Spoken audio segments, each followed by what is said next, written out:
오늘은 아버지의 뜻대로 행하는 자라는 제목으로 우리 함께 말씀을 나누도록 하겠습니다. 자, 마태복음 5장에서 7장은 예수님께서 사역을 시작하실 때에 제자들에게 제일 먼저 가르치셨던 그 본문입니다. 그래서 이 설교가 산에서 이루어졌다 해서 우리가 보통 이 마태복음 5장에서 7장을 산상수훈이다 아니면 산상설교다 이렇게 많이 부르고 있죠. 그리고 오늘 우리가 읽은 이 마태복음 7장은 산상수훈의 결론에 해당되는 말씀입니다. 예수님께서 공생의 사역을 처음 시작하실 때 가르쳤던 이 내용은 후대에 가서 이 내용이 변하지는 않겠죠. 왜냐하면 예수님의 말씀은 진리이시기 때문에 이렇게 가르치셨던 그 내용 그대로 어떻게 하시겠다는 거예요? 나중에도 똑같이 이루게 될 것을 예고하시는 것이죠. 그래서 오늘 이 결론의 말씀을 우리가 보면은 이 하나님께서 어떤 계획을 가지고 예수님을 이 땅에 보내셨고 우리들을 어떻게 이끌고 가시겠구나를 알게 될 것입니다. 오늘 우리가 읽었던 이 본문은 성도님들도 많이 들어보셨을 거예요. 근데 이 본문을 예수님께서 비유로 사용해서 말씀했기 때문에 말씀을 자세히 보고 읽지 않으면 우리가 많이 들었던 말씀일지라도 좀 이렇게 쉽게 풀리지는 않습니다. 깊게 묵상을 하고 우리 여러 번 읽어봐야 이 말씀이 무엇인가를 그제서야 알 수 있는 말씀이에요. 그래서 이 비유가 좀 어려운 것 같아요. 이 비유를 이용하는 이런 나쁜 이단들이 있죠. 특히 오늘 우리가 읽었던 이 말씀은 신천지라는 이단에서 그렇게 좀 많이 인용하는 말씀이에요. 여러분들도 포스터를 좀 보셨을지 모르겠는데 예전에 이게 신천지 포스터를 보면은 이 말씀이 많이 인용되어 있습니다. 어떤 말씀이냐면은 우리가 오늘 읽었던 말씀 중에 22절이죠. 그날에 많은 사람이 나더러 이르되 주여 주여 우리가 주의 이름으로 21절입니다. 나더러 주여 주여 하는 자마다 천국에 다 들어갈 것이 아니요 다만 하늘에 계신 내 아버지의 뜻대로 행하는 자라야 들어가리라. 이 구절을 많이 인용을 했어요. 그래서 예전에 이렇게 미혹하시는 분들이 있었습니다. 와서 이렇게 물어보는 거예요. 주여 주여 하는 자마다 다 천국에 들어갈 것이 아니라 아버지의 뜻대로 행하는 자라야 들어가는데 이렇게 물어보는 거죠. 너는 아버지의 뜻대로 행하고 있느냐라는 거예요. 그러면 우리 순박하신 우리 성도님들께서 이런 말씀을 들으면 마음에 어떤 게 일어나요? 나의 연약했던 과거가 생각이 나면서 정죄를 받게 되더라고요. 정죄를 받게 되면은 약간 순간 찔림이 있잖아요. 그런 연약한 심리를 이용하고 치고 들어오는 거예요. 신천지가. 그러면서 뭐라 그러냐면 지금까지는 몰랐지만 이제 아버지의 뜻대로 한번 그 뜻을 알기 위해서 우리 성경 공부 한번 해볼래? 이렇게 해서 끌고 가는 것입니다. 그런 수법이 있어요, 여러분들. 그래서 성경 공부를 해야 아버지의 뜻을 알 수 있다. 이렇게 얘기를 하는 걸 제가 본 적이 있습니다. 그런데 오늘 우리가 이 말씀을 통해서 정말 아버지의 뜻대로 행하는 것이 무엇인지를 좀 생각을 해봤으면 좋겠어요. 그래서 예수님께서 이 결론적인 말씀이잖아요. 아버지의 뜻대로 우리를 어떻게 행함으로 이끌고 가실지를 좀 새기고 또 그래서 우리의 삶에서 믿음으로 승리하시기를 축원합니다. 자, 먼저 우리가 첫 번째 말씀을 좀 볼게요. 15절 말씀을 보시면요. 제일 먼저 거짓 선지자에 대해서 말씀하고 있어요. 우리 15절 말씀 함께 읽어보겠습니다. 시작. 거짓 선지자들을 삼가라. 양의 옷을 입고 너희에게 나아오나 속에는 노략질하는 일이라 라고 말씀하고 있죠. 제일 첫 번째 권면하시는 말씀이 무엇이냐면 거짓 선지자들을 삼가라는 거예요. 이 삼가라는 단어는 주목해서 보라는 것입니다. 굉장히 주의해서 보라는 거예요. 그냥 어설프게 보지 말고 정말 주의 깊게 살펴봐라. 왜 주의 깊게 살펴봐야 됩니까? 그들의 모양새가 이렇다는 거예요. 오늘 말씀 읽은 것처럼 이들은 무엇을 입고 나온대요? 양의 옷을 입고 나온대요. 겉모양으로 봤을 때는 황가름할 수 없는 모습이에요. 그래서 여러분들 이거 이단들 보면은 그 겉모양새가 그렇게 우리랑 별반 다를 바가 없죠. 그리고 굉장히 친절하신 분들도 많고 점잖으신 분들도 굉장히 많은 걸 보게 됩니다. 그래서 겉으로는 이들이 모범적인 생활을 하기 때문에 많이 미혹되기도 하죠. 그리고 막상 또 그들의 인도를 받아서 그들이 행하는 어떤 집회나 예배 장소를 가보면요. 그것도 대단합니다. 거기 예배 드리는 모습이 굉장히 열광적이기 때문에 또 가서 딱 보면은 아, 여기가 진짜 예배 드리는 곳 같고, 여기가 진짜 신앙인들 같고, 이렇게 미혹되기 쉬운 거예요. 겉모습이 기존 교회에 비해서 너무 신실해 보이는 거죠. 뭔가 이렇게 비교가 되는 것처럼 보이는 거예요. 그런데 여러분들, 거짓 선지자들의 행보는 우리가 이런 겉모습을 통해서 알 수 있지 않습니다. 오늘 말씀을 보시면 예수님께서 어떻게 알게 되는지 이렇게 말씀을 하고 있어요, 여러분들. 자, 16절 말씀 보시겠어요? 자, 16절 우리 함께 읽어보겠습니다. 시작. 그의 열매로 그들을 알지니 가시나무에서 포도를 또는 엉겅퀴에서 무화과를 따겠느냐. 무엇으로 알 수 있다고 얘기를 해요? 그들의 열매로 알 수 있다고 얘기하는 거예요. 그러니까 이 열매는 여러분들 겉으로 드러나는 게 아니에요, 여러분. 겉으로는 드러나겠지만은 우리가 그냥 겉 모양새만 딱 봤을 때는 우리가 알 수 있는 것이 아닙니다. 그러면 여러분들 이들의 모양새가 어땠는가? 그 밑에도 여러분들 밑절 보시면은 우리가 아까 읽었듯이 이런 모양새를 갖추고 있어요. 22절 말씀 볼게요. 자, 사람들이 함께 읽어보겠습니다. 시작. 그날에 많은 사람들이 나더러 이르되 주여 주여 우리가 주의 이름으로 선지자 노릇하며 주의 이름으로 귀신을 쫓아내며 주의 이름으로 많은 권능을 행치 아니하였나이까 하니라고 얘기죠. 그러니까 이들이 하는 그 행태 자체는 여러분들 다 주의 이름으로 하고 있단 말이에요. 그들도 여러분들 그 주님을 부르는 그분을 하나님이라고 부르지 다른 사람으로 이렇게 부르지 않습니다. 여러분 이슬람도 가면은 다 하나님으로 불러요. 하나님으로 부르지 뭐 다른 사람으로 뭐 이렇게 부르지 않습니다. 그리고 그들이 행하는 어떤 집회를 가보면 굉장하지요. 주여 주여 하면서 외치는데 여러분들 치유성회가 같은 데 한번 가보셨는지 모르겠지만은 저는 예전에 그런 곳에서 잠깐 사역을 한 적이 있어요.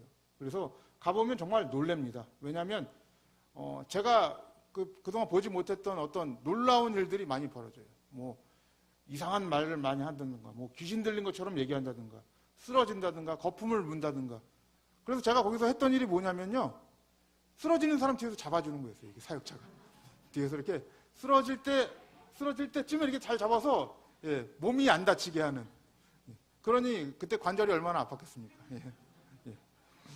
또 그런 일을 했는데 그런 일들을 딱 보면요, 실제로 처음 막 겪는 사람들이 보면은 막 거부감이 들 수 있겠지만은 신앙이 조금 있으신 분들은 그런 모양 보면 저게 진짜 아닌가 이런 기분이 들 정도라니까요.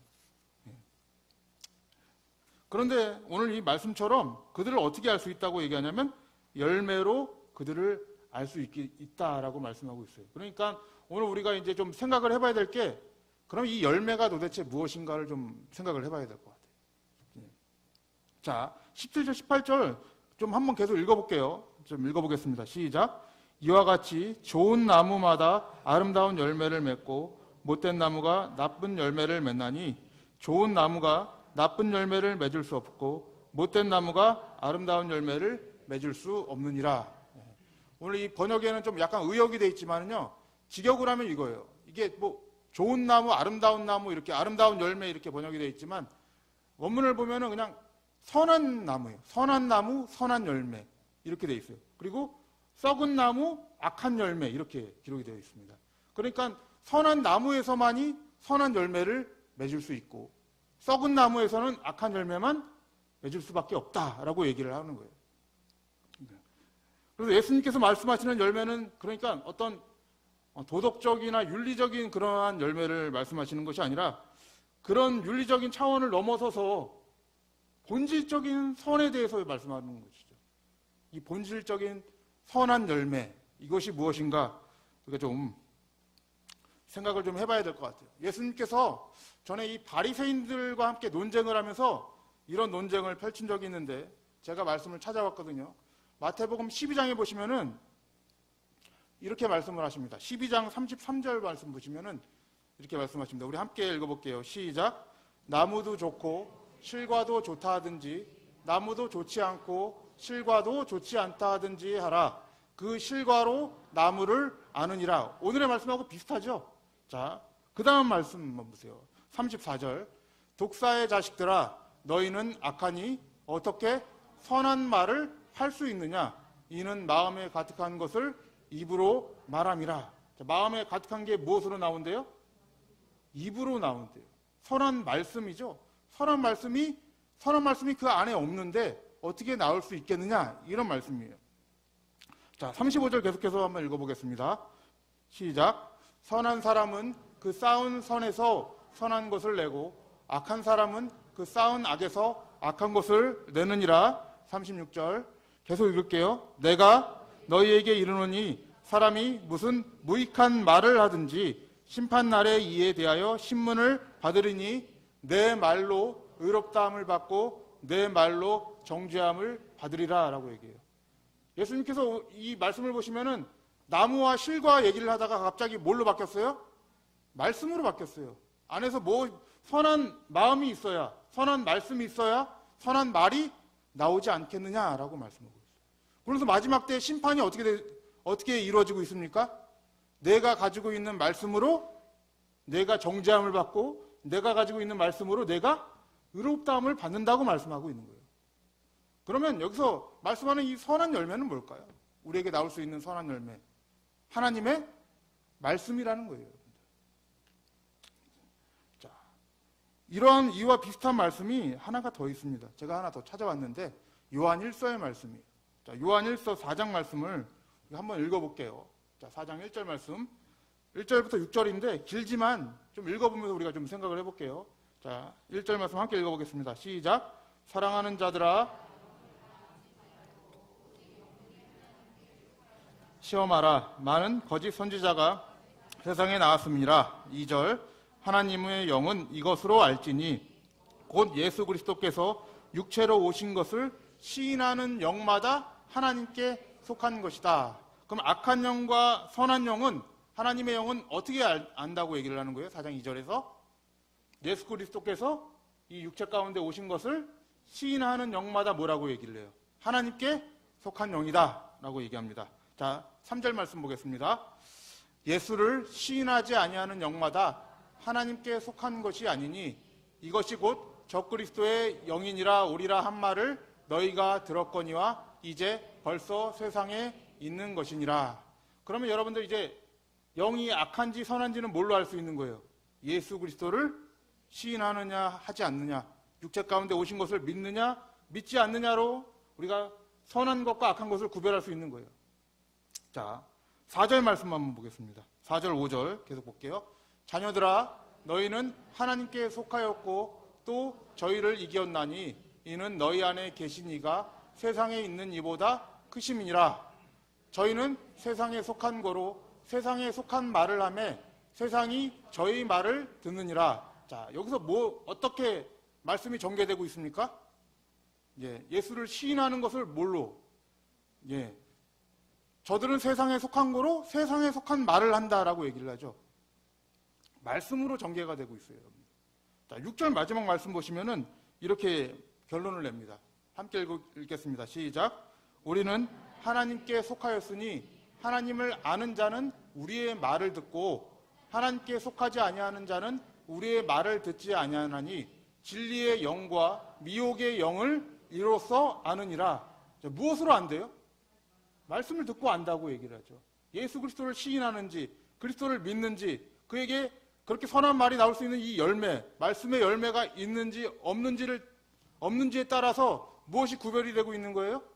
악한 것과 선한 것이 지금 구별이 되고 있는 거예요. 그러니까 여러분이 가지고 있는 선이 무엇인지를 정확하게 따지시고 생각하시면서 신앙생활을 하셔야 되는 것입니다. 이거는 여러분들 선할 때도 있고 악할 때도 있고 이런 게 아니라 절대 선이에요. 여러분. 우리에게 주어지는 변할 수 없는 진리적인 선이라는 거예요. 뭐 도덕이나 문화 같은 거는 여러분들 시대나 상황에 따라 좋은 것이 될 수 있고 나쁜 것이 될 수도 있죠. 하지만 이 하나님의 말씀은 영원히 변치 않는 우리의 선한 것이에요. 이것이 기준이 되지 않으면 무엇이 나올 수 없는 거예요? 선한 것이 나올 수가 없다라고 얘기하는 거예요.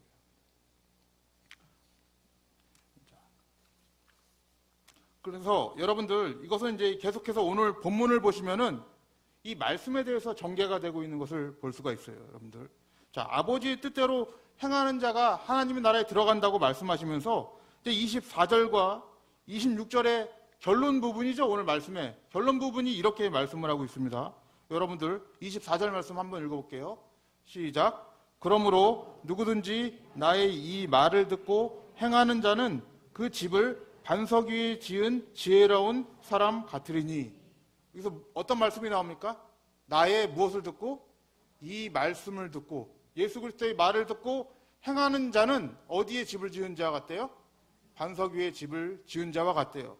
근데 26절 보시면은 다른 말씀이 있습니다. 26절에 대조가 되는 말씀이죠. 자, 26절 함께 읽어보겠습니다. 시작. 나의 이 말을 듣고 행치 아니하는 자는 그 집을 모래 위에 지은 어리석은 사람 같으니 라고 말씀하고 있습니다. 이제 두 부류의 사람이 나왔어요. 예수 그리스도의 말씀을 듣고 행하는 자가 나왔고, 그 다음에 말을 듣고 행치 않는 자가 나왔습니다. 근데 여기서 우리가 말씀을 주의 깊게 보면은 행함이라는 개념이 우리가 생각하는 거랑 좀 달라요. 왜냐하면 우리는 행함이라는 건 그냥 하는 거잖아요. 그냥 뭐 말씀 듣는 대로 하는 거, 이걸 행함이라고 얘기하는데, 오늘 말씀을 보면 반석 위에나 모래 위에나 다 뭐가 지어져 있어요? 집이 지어져 있어요, 여러분들. 그러니까 여러분들 전부 다 집을 짓기는 한단 말이에요. 행했다는 거죠, 여러분들. 그러니까 우리가 이 행함을 좀 잘 개념을 잡아야 될 것 같아요, 여기서. 그러면 차이점이 무엇입니까? 반석이냐 모래냐의 차이죠. 여러분, 우리 겉모양으로 봤을 때 그 집은 어떻다는 거예요? 똑같다는 거예요. 여러분들. 뭐 비슷하다는 거예요. 우리의 눈으로 구별할 수 없다는 거죠. 거짓 선지자들이 하는 것이나 뭐 우리 교회에서 하는 것이나 육안으로 봤을 때는 비슷하게 나온다는 거예요, 여러분들. 집을 짓고 있거든요. 근데 한편은 어디에 짓는데요? 모래 위에 짓는 거고, 한편은 반석 위에 짓는다는 거예요. 이게 중요한 거예요. 그러면 모래 위에 지은 이 집을 보고 하나님께서 뭐라고 말씀하시는 거예요? 행치 아니하였다라고 얘기를 해요, 오늘 말씀에. 내가 아무리 많은 것을 행했다 할지라도 그 기초가 모래면 어떤 거예요? 아무것도 안 한 거라는 얘기예요. 그런데 이 반석 위에 집을 지은 자들은 어떻다고 얘기하는 거예요? 하나님의 말씀을 듣고 행한 자로 취급을 하는 거예요, 여러분들. 하나님께서 인정하시겠다는 얘기죠. 그럼 오늘 비유의 여러분들 중점은 무엇입니까? 기초의 비유예요. 우리가 무엇에 기초하여서 신앙생활을 하고 있는가예요. 어디에 기초하여 신앙생활을 하고 있는가가 정말 중요한 관건이 되는 것이죠. 왜냐하면 반석 위에 기초하지 않으면 하나님께서 모든 것을 어떻게 여기시겠다는 거예요? 행하지 않은 것으로 여기시겠다는 거예요. 그러니까 우리가 오늘 돌아봐야 될 거는 나의 기초가 어디인가를 돌아보셔야 되는 것입니다. 이 기초가 반석이 되지 않으면 안 된다는 것이죠. 그러면 여러분들 반석이라는 게 뭘까요? 성경에서 여러분 반석은 구약 시대에서부터 많이 쓰여졌죠. 여러분 시편에서 다윗이 반석을 비유할 때 하나님을 가리켜서 비유를 합니다. 하나님은 나의 반석입니다 라고 비유를 하죠. 근데 신약에서도 여러분 이 비유가 나와요. 어디에 나오냐면 이 마태복음에 나옵니다. 마태복음 16장에 가보시면요, 예수님께서 이 교회를 가리켜 이렇게 비유를 하는데, 제가 찾아왔으니까 여러분들 한번 읽어볼게요, 같이. 자, 마태복음 16장 16절 말씀 18절인데 우리 함께 읽어보겠습니다. 시작. 시몬 베드로가 대답하여 가로되 주는 그리스도시요 살아계신 하나님의 아들이시니이다. 예수께서 대답하여 가라사대 바요나 시몬아 내가 복이 있도다. 이를 내게 알게 한 이는 혈육이 아니요 하늘에 계신 내 아버지시니라. 또 내가 내게 이르노니 너는 베드로라. 내가 이 반석 위에 내 교회를 세우리니 음부의 권세가 이기지 못하리라. 16절을 보시면은요, 아주 위대한 베드로의 신앙 고백이 나오죠. 그 신앙 고백이 무엇입니까? 주는 그리스도 구원자이십니다. 그리고 하나님의 아들이십니다라는 위대한 고백을 합니다. 그러자 예수님께서 뭐라고 대답하시냐면 바요나 시몬아 네가 복이 있도다. 이를 알게 하시는 이는 누구다? 네, 내 아버지시니라 라고 말씀하고 있죠. 그러면서 이렇게 약속을 하세요. 18절 말씀 보시면은 아까 너는 베드로라 내가 이 반석 위에 내 교회를 세우시겠다고 얘기해요. 반석 위에만 내 교회를 세우시겠대요. 이 반석이 의미하는 게 뭘까요, 여러분들? 이게 이제 카톨릭에서는 베드로를 가리키는 거라고 해서 베드로가 이 교회의 열쇠를 쥐고 있다 이렇게 얘기를 하죠. 근데 원문을 보면 좀 달라요. 원문을 보면 왜 다르냐면 베드로는 남성 명사인데 이 반석은 여성 명사로 쓰여지고 있어요. 그러니까 베드로를 가리키는 게 아니라 그럼 무엇을 가리키는가? 일반적으로 이것은 16절에 베드로가 고백한 신앙 고백이다라고 얘기를 하죠. 그러니까 교회는 어디에 세워지는가? 예수 그리스도가 구원자이시며 살아계신 하나님의 아들이라는 신앙 고백 위에 어떻게 하시겠다는 거예요? 내 교회를 세우시겠다는 거예요. 그 반석 위에 세우시겠다는 거예요. 다른 말로 하면 그 신앙 고백, 그 말씀 위에다가 내 교회를 세우시겠다라고 말씀하고 있는 것입니다. 그 교회의 기초가 어디에 있는 거예요? 그리스도에 있는 거예요, 여러분들. 그리스도가 기초가 되지 않으면 전부 어떻게 되는 거예요? 무너지는 거예요. 언제 무너집니까? 여러분 25절 말씀 보세요. 오늘 본문이죠. 25절 말씀 한번 함께 읽어보겠습니다. 시작. 비가 내리고 창수가 나고 바람이 불어 그 집에 부딪힘에 무너지지 아니하나니 이는 주초를 반석 위에 놓은 연고요. 자, 비가 내리고 창수가 나고 바람이 분대요. 언제를 얘기합니까? 종말론적인 얘기죠. 심판의 때에 무너지지 않는데요. 반석 위에 있는 집은 무너지지 않는데요. 그 이유가 뭐라 그래요? 이는 주초를 반석 위에 놓은 연고다라고 분명한 이유가 적혀 있는 거예요. 무너지지 않는 이유는 너희의 기초가 어디에 있기 때문이다? 반석 위에 있기 때문이다. 그리스도 위에 있기 때문이다라고 말씀하는 것입니다. 그런데 27절 말씀 보시면 모래 위에 지은 집은 어떻게 됩니까? 비가 내리고 창수가 나고 바람이 불어 그 집에 부딪힘에 무너져 그 무너짐이 심하리라 라고 말씀하고 있는 것입니다. 그러니까 모래 위에 지은 집은 하나도 남김없이 다 무너지는 거예요. 여러분 사도 바울이 고린도전서에서 이렇게 비유한 것이 있습니다. 무엇을 비유했냐면 우리는 모두 집 짓는 자 같다라고 얘기를 해요. 그러면서 바울은 물을 주고 아볼로는 심고, 이게 반대로 되는지 모르겠지만 아볼로는 심고 바울을 물을 주었나요? 이건 좀 기억이 잘 안 나는데, 이게 심고 물을 주었지만 심는 자와 물 주는 이는 아무것도 아니라고 얘기하고 오직 자라나게 하시는 이는 하나님 아버지시라고 얘기를 해요. 그러면서 너희들이 건축자와 같이 그 터에 세운 그 건축하는 것을 조심히 세우라고 얘기를 하죠. 그 터는 여러분 다른 것이 없다라고 얘기를 해요. 그 터는 곧 예수 그리스도라고 얘기를 하고 있습니다. 그러니까 여러분 그 반석 위에 집을 짓는다는 건 어떤 의미입니까? 나의 공로로 신앙생활하지 않는다는 얘기예요, 여러분. 기초가 나를 살린다는 것을 굳게 믿고 살아가는 것이 우리의 신앙생활인 것입니다. 그런데 모래 위에 집을 짓는 자들, 그렇게 행하는 자들은 어떻게 됩니까? 그 바리새인들을 비유한 것이니까 자기들의 공로로 신앙생활을 하는 것이죠. 자기의 행위로 자기 열매를 맺는 자들. 그래서 여러분들 아무리 자기가 많은 일을 감당했다고 했을지라도 그것들이 여러분들 그리스도 위에 기초하지 않으면 다 무너져 내린다는 거예요. 이게 산상수훈의 결론의 말씀이 아닙니까? 이게 종말론적인 또 얘기로 변하게 되죠. 우리의 마지막 때에 무엇으로 심판하겠습니까? 그 그리스도를 주로 섬기는 자, 자기의 공로로 살아가지 않고 예수 그리스도의 공로로 살아가는 자들, 그들이 살아남는다는 얘기입니다.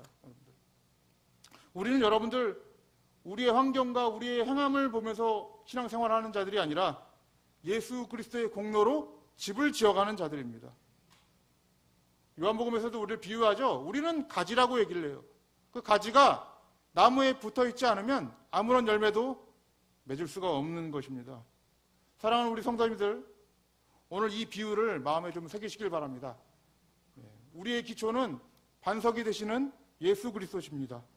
날마다 이 반석 위에 서서 예수님을 의지하시고 또 그 반석 위에 서서 이 교회를 함께 세워나가시고 또 하나님의 말씀으로 선한 열매를 많이 맺으시는 우리 성도님들 되시기를 주님의 이름으로 축복합니다.